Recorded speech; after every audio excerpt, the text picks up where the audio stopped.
Today we are going to see article which is development of human locomotion. So as we know, neural control of locomotion in human adults involves two things. The first is the generation of small set of basic pattern commands directed to the leg muscle, and this command are generated sequentially in a time during each step by neural network which is located in the spinal cord, which is called as the central pattern generators. So in this article, we'll see how motor commands are expressed at different stages of human development. These experiments were done in other vertebrate also, and it's shown that the other vertebrates also follow the same commands. So the locomotion development follows some common principles of organization of the control networks. Human neonates also exhibit the primitive behaviors and transitory and primitive behaviors. And some of primitive behaviors such as sucking reflex, which is like critical for survival. But traditionally, it was thought that the primitive behavior are suppressed as the brain get mature. And but now evidence is there that some basic control principle are conserved through development, so as they are the precursor of mature pattern. And locomotion behavior in newborn such as stepping reflex, which disappear at the age of second month, and again it reappears when the baby start walking. And initially it was thought that it is replaced by entirely new patterns of walking. But recently it's shown that the primitive stepping patterns are retained and tuned while new patterns are added during development. So we'll see that how the prenatal movements occur. So as soon as spontaneous movements begin, as soon as the development of like nervous system and the muscle will start functioning in developing humans and animal also.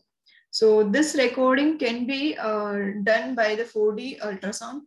So in 5-week post-conception, fetal will show the movements such as slow, cyclic, and small, slow and cyclic bending of head and trunk. And some complex movement will occur later point of time, such as around like 7 weeks to throughout the pregnancy it will be there, and even it will exist after the first month of term birth. So this waxing and waning general movements consist of complex, variable and flexion extension of whole body and limbs. And as we know, the fetus of like human embryo also shows the some complex, they will be having some rich leg movements.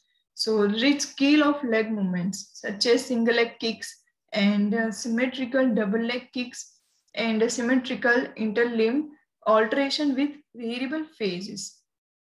And even after birth, like 2 to 4 months, the coordination will improve during the spontaneous limb movements between leg and arm. So, and yeah, this movement are not triggered by any external stimuli. If any there is any lack of complexity or the variability or the fluency of any movements, it also give a sign that it might be getting that any brain disorder or the cerebral palsy. So only the kinematic analysis of like fetal human, it is available, but fetus human, it is available, but electrical recording can be possible in the animals, like electric recording of the muscle activity. So as we see in this is an experiment which is done on chick embryo, they have recorded the electrical muscle activity. In this, as we the chick will come out of egg on the 21st day, after 21 day. So they thought that the last embryonic day, the movement will be more, repeated leg movement will be more. So they have taken the EMG of some particular muscles such as sartorius, hip flexors, then femorotibialis, that is knee extension, and tibialis anterior, ankle dorsiflexion, and the lateral gastrocnemius, that knee ankle extensor. And they found out that the repetitive leg movements that was same during the final week of incubation and locomotion at hatching.